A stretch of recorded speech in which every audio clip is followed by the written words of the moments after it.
Camera rolling. Yeah. Hey guys, this is James with Fourth Wall Reviews. Unboxing another flag. I'm glad I got help with these flag videos to get to them for a minute.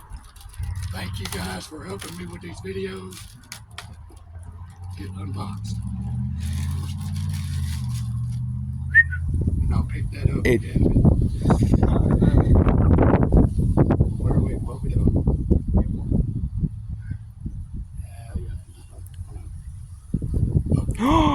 That's disrespectful. Yeah. Oh wow. It's upside down, y'all. Oh yeah, it is. It is. This has become a common trope on my channel. It's right. Okay. We'll go that way with it, Aiden. You go that way. Oh wait, it's got tassels on the end of it. Okay, we're good. Hey guys, this is James with Fourth Wall Reviews. This is the flag of Venice. Named after one of the saints. Aiden. Saint Mark or something like that. But it features a lion with wings and a sword.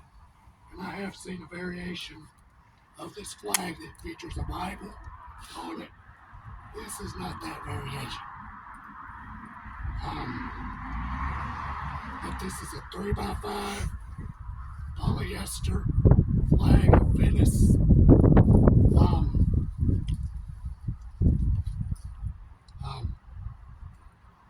I'm not going to go over all the symbology of this flag because that's way longer than of a video that I want to do. But this is my 3x5 flag of Venice. Remember, like, comment, subscribe. How many minutes is on the video? 2.